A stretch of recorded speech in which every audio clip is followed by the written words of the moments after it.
சாயி என்னும் பெயர் பக்கிரி எப்படி அடைந்தார்? கல்யாண கும்பல் சீரடியை அடைந்ததும் கண்டோபா கோவிலுக்கு அருகிலுள்ள ஓர் ஆலமரத்தடியில் வந்து தங்கினர். கண்டோபா கோவிலின் பரந்த வெளியில் வண்டிகள் அவிழ்த்து விடப்பட்டன. கோஷ்டியில் உள்ளவர்கள் எல்லாம் ஒவ்வொருவராக இறங்கினர். பக்கிரியும் கீழே இறங்கினார். இளம் பக்கிரி இறங்கிக் கொண்டிருப்பதை பகத் மகாஜபாதி கண்ணுற்றார். உடனே, யா சாயி, சாயி வரவேண்டும் என்று கூவினார். அதிலிருந்து மற்றவர்களும் அவரை சாயி சாயி என்று அழைத்தார்கள். அதிலிருந்து அவர் சாயி பாபா என்ற பெயரால் அறியப்பட்டார். மற்ற ஞானிகளுடன் தொடர்பு. சாய்பாபா மசூதியில் தங்க துவங்கினார். தேவிதாஸ் என்ற ஒரு ஞானி பாபா வருவதற்கு பல ஆண்டுகளுக்கு முன்பே சீரடியில் தங்கியிருந்தார். பாபா அவர் தம் நட்பை விரும்பினார். அவருடன் மாருதி கோவிலிலும் சாவடியிலும் தங்கியிருந்தார். சில சமயங்களில் தனியாகவும் இருந்தார். பிறகு ஜாக்கிதாஸ் என்று மற்றொரு ஞானியும் வந்தார். பாபா அவருடன் பேசிக் கொண்டிருப்பதிலேயே பெரும்பாலான நேரத்தை கழித்தார். அன்றி ஜான்கிதாஸ் பாபா தங்கியிருந்த இடத்திற்கு செல்வார்.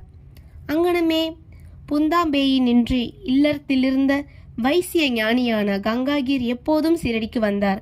சாய்பாபா தம் இரு கைகளாலும் தண்ணீர் குடத்தை தோட்டத்திற்கு நீர் பாய்ச்சுவதற்காக எடுத்து சென்றபோது முதலாக அவரை கண்ட கங்காகீர் ஆச்சரியப்பட்டு வியந்து கூறியதாவது: சீரடி ஆசீர்வதிக்கப்பட்டது.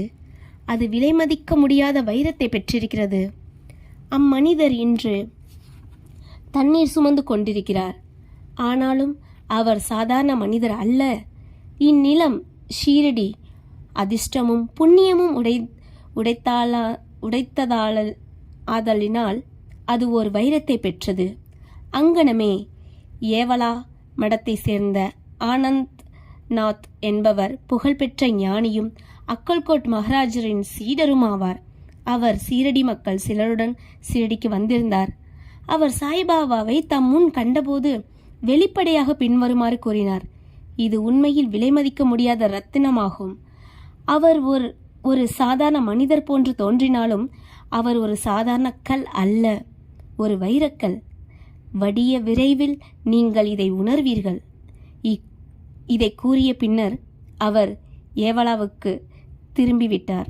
இது சாய்பாபா இளைஞனாய் இருக்கும்போது சொல்லப்பட்டது.